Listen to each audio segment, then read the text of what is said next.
శ్రీ మహాగణాధిపతయే నమః. శ్రీ మహాసరస్వత్యై నమః. శ్రీ గురుభ్యో నమః. గురు సంచారం మూలకంగా ఫలితాలు ఎలా ఉంటాయి అనే విషయాన్ని మనం చూసినట్టయితే, గురుగ్రహము ప్రధానమైనటువంటి గ్రహము, సంపూర్ణ శుభగ్రహము గురువు. కాబట్టి గురువు యొక్క సంచారం మూలకంగా జాతకుడిపైన చాలా ప్రభావము ఉంటుంది. అన్ని విషయాల లోపల కూడాను గురువు యొక్క సంచారము ప్రభావాన్ని సూచిస్తుంది. అయితే ఈ 2026వ సంవత్సరంలో గురుగ్రహము 1/6/2026 వరకు మిథున రాశిలో సంచరిస్తున్నాడు. గత సంవత్సరము 5 డిసెంబర్ 2025లో ప్రవేశమయ్యి 1/6/2026 వరకు మిథున రాశిలో సంచరిస్తున్నాడు. ఇందులో కొంత భాగం వక్రించి సంచారం జరుపుతున్నాడు, తదనంతరం రుజుమార్గంలోకి వస్తున్నాడు. కానీ రాశి మార్పు జరగలేదు, మొత్తం కూడాను మిథున రాశిలోనే 1 జూన్ వరకు ఉంటున్నాడు. గనక ఈ మిథున రాశిలో సంచరిస్తున్న సమయం లోపల 12 రాశులలో జన్మించినటువంటి వారికి ప్రత్యేకంగా గురువు యొక్క ప్రభావము ఎలా ఉంటుంది అనేటువంటి విషయం పైన మనం కాన్సన్ట్రేట్ చేద్దాం. మేషరాశి జాతకులకు ఈ మిథున రాశిలో గురుగ్రహము సంచరిస్తున్నటువంటి సమయం లోపల ఎలాంటి ఫలితాలు ఉంటాయి అనే విషయాన్ని మనం చూసినట్టయితే, మేషరాశి జాతకులకు గురువు చాలా ప్రధానమైనటువంటి గ్రహము. ఎందుకు అనంటే, భాగ్యస్థానాధిపతి గురువు, పూర్ణ శుభుడు, చాలా మంచి ఫలితాలను ఇచ్చేటువంటి గ్రహము మేషరాశి వారికి గురుగ్రహము. అలాంటి గురువు ఈ మిథున రాశిలో సంచరిస్తున్న సమయం లోపల, అంటే తృతీయ స్థానంలో సంచారం జరుగుతుంది అన్నమాట. తృతీయ స్థానంలో సంచారము అనంటే విక్రమ స్థానంలో సంచరిస్తున్నాడు. విక్రమ స్థానంలో సంచరించడం మూలకంగా మీ లోపల కొంత ధైర్య సాహసాలు పెరుగుతాయి. గోచార రీత్యా ప్రతికూల స్థానమే 3వ స్థానము అయినప్పటికీ భాగ్యాధిపతి పూర్ణ శుభుడు అలాంటి గ్రహము 3వ స్థానంలో సంచరించడం మూలకంగా మీ లోపల ధైర్య సాహసాలు పెరుగుతాయి. చిన్న ప్రయాణాలు బాగా కలిసి వస్తాయి. లాంగ్ జర్నీస్ కాకుండా మీరు చిన్న చిన్న ప్రయాణాలను ప్లాన్ చేసుకున్నట్టయితే అందులో మీరు చాలా సక్సెస్ పొందేటువంటి అవకాశం బాగా కనబడుతుంది. ఇక సోదర స్థానం కూడాను, సోదర స్థానంలో శుభగ్రహం సంచరిస్తుంది. కాబట్టి సోదరులతో సంబంధాలు మెరుగుపడతాయి. పూర్వం ఏవైతే మీ లోపల ఇబ్బందులు, డిస్ప్యూట్స్ ఉండినవో ఈ సంవత్సరము, అంటే ఈ కాలం లోపల మిథున రాశిలో సంచరిస్తున్న సమయంలో అవి కొంతవరకు మీకు సార్ట్అవుట్ అయ్యేటువంటి అవకాశాలు బాగా కనబడుతున్నాయి. కొత్త సంబంధ బాంధవ్యాలు ఏర్పడతాయి, కొత్త పరిచయాలు ఏర్పడతాయి. మంచి వారితో మీరు స్నేహం చేసేటువంటి అవకాశం బాగా కనబడుతుంది. ఇక పనుల లోపల, అంటే మీరు ప్రారంభించినటువంటి పనుల లోపల అన్సర్టనిటీ అనేటువంటిది కొంతవరకు తగ్గుతుంది. ఏంటంటే మీరు ఆలోచించి కొంత ధైర్యంతో నిర్ణయాలు తీసుకుంటారు కాబట్టి అస్థిరత అనేటువంటిది దూరమవుతుంది. కుటుంబంలో మట్టుకు మీరు కొన్ని జాగ్రత్తలు తీసుకోవాలి. అనవసరమైనటువంటి చర్చలలోకి వెళ్లకుండా మాటను కంట్రోల్ చేసుకుంటూ మీరు ఉండడం చాలా మంచిది. ఇకపోతే ఆదాయం విషయంలో మనం చూసినట్టయితే, మిథున రాశిలో సంచరిస్తున్నటువంటి సమయంలో అదృష్ట స్థానాధిపతి గనక మీరు కొంత కష్టపడినట్టయితే అదృష్టం బాగా తోడవుతుంది. విక్రమస్థానం, మీరు కష్టపడండి, ఆత్మవిశ్వాసంతో మీరు పనులు చేసినట్టయితే మీకు సత్ఫలితాలు కలుగుతాయి అనేటువంటి విషయం మనకి ఇక్కడ తెలుస్తుంది. ఇక వ్యాపారస్తులకు భాగస్వాములతో కొంత మంచి సంబంధాలు ఏర్పడతాయి. అంటే పార్ట్నర్స్తో పూర్వం ఉన్నటువంటి డిస్ప్యూట్స్ అన్నీ కూడాను దూరమవుతాయి. ఇక ఉద్యోగం చేస్తున్నటువంటి వారికి వాళ్ళ లోపల స్కిల్స్ పెంచుకోవడం అనేటువంటిది చాలా ముఖ్యమైనటువంటి విషయం. ఇక్కడ మీరు మీ నైపుణ్యాన్ని పెంచుకున్నట్టయితే మిమ్మల్ని గుర్తిస్తారు, యాజమాన్యం గుర్తిస్తుంది, పబ్లిక్ గుర్తిస్తారు, కొత్త అవకాశాలు వచ్చేటువంటి సమయం కూడాను ఇది.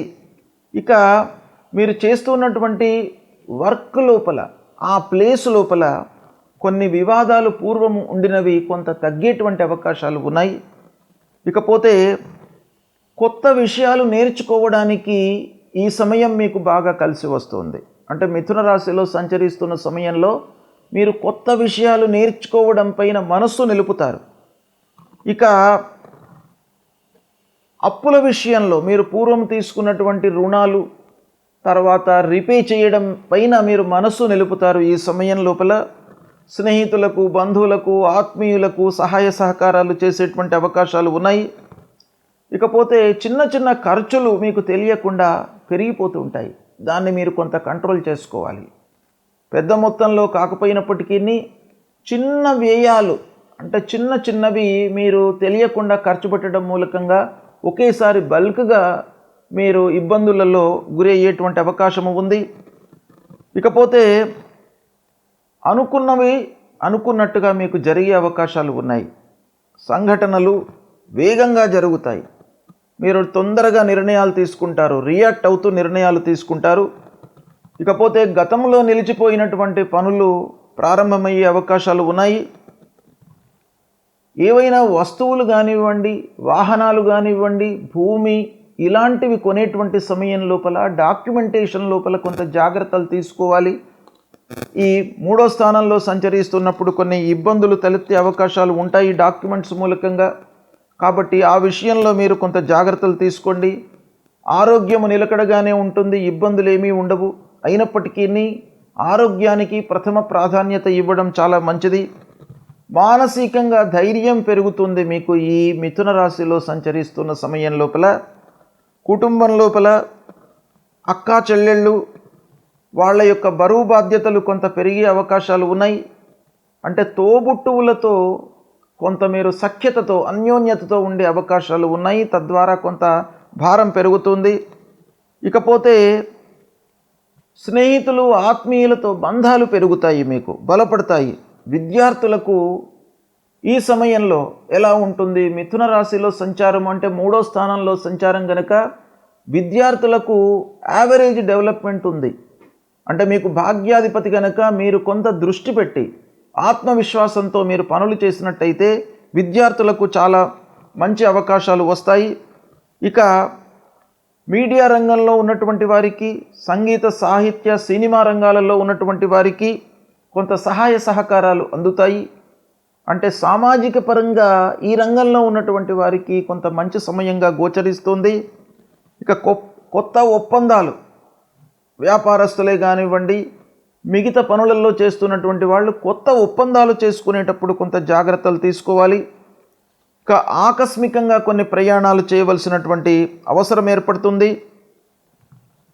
ముఖ్యంగా 3వ స్థానంలో సంచరిస్తున్న సమయంలో మీ లోపల ఉన్నటువంటి స్కిల్స్, నైపుణ్యతకు పదును పెట్టడం చాలా మంచిది. అంటే మీకు తెలిసినటువంటి సబ్జెక్టే కాకుండా తెలియనటువంటిది నేర్చుకుంటూ తెలిసినటువంటి సబ్జెక్టును మీరు మళ్ళీ దాన్ని అభివృద్ధి పథంలోకి తీసుకురావడం అనేటువంటిది చాలా మంచిది. భవిష్యత్తుకై ప్రణాళికలు వేసుకుంటారు, ఆ విషయం లోపల బలపడుతుంది. మొత్తం మీద మనం ఆలోచించినట్టయితే ఈ మిథున రాశిలో అంటే 3వ స్థానంలో సంచరిస్తున్నటువంటి భాగ్యాధిపతి అయినటువంటి గురువు మూలకంగా మీకు కొన్ని మంచి ఫలితాలే ఉన్నాయి. అయితే మీరు శ్రమించవలసి వస్తుంది. విక్రమస్థానం, మీ స్కిల్స్ను ప్రదర్శించండి, ఆత్మవిశ్వాసంతో పనులు చేయండి. తప్పకుండా మీకు ఈ సమయము బాగా కలిసి వస్తుంది. ఏ సమయము అనంటే 5 డిసెంబర్ 2025 నుండి 1/6/2026 వరకు మిథునంలో ఉన్నాడు. కాబట్టి ఈ సమయము మీరు ఆత్మవిశ్వాసంతో ఉన్నట్టయితే మీకు చాలా మంచి పనులు కలుగుతాయి. గురువు మిథున రాశిలో సంచరిస్తున్నటువంటి సమయం లోపల మన జన్మరాశికి 2, 5, 7, 9, 11 స్థానాలలో సంచరిస్తున్నట్టయితే అంటే మన జన్మరాశి నుండి 2వ స్థానంలో కానివ్వండి, 5వ స్థానంలో కానివ్వండి, 7వ స్థానంలో కానివ్వండి, 9వ స్థానంలో కానివ్వండి, 11వ స్థానంలో కానివ్వండి సంచరిస్తున్నప్పుడు గురువు మనకు శుభ ఫలితాలను ఇస్తాడు. కనుక ఈ సమయంలో మనము గురువు విషయమై పరిహారం చేసుకోవాల్సినటువంటి అవసరం లేదు. కేవలం మీరు గురువును సందర్శించుకోవడము, నిత్యము పూజించేటువంటి దేవతను పూజించినట్టయితే మీకు సరిపోతుంది. ఇక 1, 4, 10, 12 స్థానాలలో సంచరిస్తున్నప్పుడు మధ్యమ ఫలితాలను ఇస్తాడు. మధ్యమ ఫలితాలు అనంటే మనము ఎఫర్ట్స్ పెడితే మనకు ఆ శుభం అనేటువంటిది మన వైపుకు వస్తుంది. అంటే స్కిల్స్ను ప్రదర్శించి ఎఫర్ట్స్ పెట్టి మనం పనులు చేసినట్టయితే సత్ఫలితాలను పొందుతాము మధ్యస్థంగా ఉన్నటువంటి సమయం లోపల. అయితే ఈ సమయంలో మనము కొన్ని పరిహారాలు చేసుకోవాలి. ఎందుకంటేను మనము శ్రద్ధతో పనులు చేయడానికి భగవంతుడి యొక్క అనుగ్రహం కూడాను కావాలి. ఆ శ్రద్ధ అనేటువంటిది మనకు కలగాలి. శ్రద్ధతో పనులు చేయాలి అని అంటే మనకు ఆ ఇంట్రెస్ట్ అనేటువంటిది రావాలి. కాబట్టి భగవంతుడి అనుగ్రహం కావాలి. ఇక అదేవిధంగా 3, 6, 8 స్థానాల్లో సంచరిస్తున్నప్పుడు ప్రతికూలమైనటువంటి ఫలితాలను ఇస్తాడు గురువు. కాబట్టి ఓవరాల్గా మనం చూసినట్టయితే మధ్యస్థంగా ఉన్నప్పుడు, ప్రతికూలంగా ఉన్నప్పుడు తప్పకుండా మనం పరిహారాలు చేసుకోవాలి. అయితే గురువు విషయంలో మనం ఏం పరిహారం చేసుకోవాలి అనే విషయాన్ని మనం చూసినట్టయితే, గురువు సంబంధించినటువంటి మూలమంత్రం ఉంటుంది. దేవానాంచ ఋషీణాంచ గురుం కాంచన సన్నిభం వందనీయం త్రిలోకానాం తన్నమామి బృహస్పతిం అనేటువంటి ఈ మూలమంత్రాన్ని ప్రతినిత్యం కూడాను ఒక 16 మార్లు మీరు జపించినట్టయితే ఆ గురువు యొక్క అనుగ్రహం లభిస్తుంది. అంతేకాకుండా సద్గురువులను సందర్శించుకోండి. దత్తాత్రేయ స్వామి దేవాలయానికి వెళ్ళి ఆ భగవంతుడి యొక్క అనుగ్రహాన్ని పొందండి. దక్షిణామూర్తి స్తోత్ర పారాయణాన్ని చేయండి. అన్నిటికంటే ముఖ్యమైనటువంటిది గురువు యొక్క అనుగ్రహం రావడానికి తల్లిదండ్రులను సేవించండి. మాతృదేవో భవ పితృదేవో భవ అన్నారు. కాబట్టి తల్లిదండ్రులే మనకు గురువులు, తల్లిదండ్రులే భగవంతుడు. కాబట్టి తల్లిదండ్రులను ప్రతినిత్యం కూడాను సేవించడము, వాళ్ళ యొక్క బాగోగులు తెలుసుకోవడము, వాళ్లకు కావలసినటువంటి పనులను చేసి పెట్టడము, వాళ్ళ యొక్క మనస్సును నొప్పించకుండా వాళ్లను సంతృప్తిపరిచినట్టయితే మీకు తప్పకుండా ఆ తల్లిదండ్రుల యొక్క అనుగ్రహం లభిస్తుంది. తద్వారా భగవంతుడి యొక్క అనుగ్రహం కూడాను మీకు లభిస్తుంది. కనుక అందరూ కూడాను గురువు ప్రతికూలంగా ఉన్నప్పుడు మీరు తల్లిదండ్రులను సేవించండి. వాళ్లకు కావలసినటువంటి విషయాలపై మీరు మనస్సు నిలపండి. తద్వారా మీకు శుభం జరుగుతుంది. శుభం.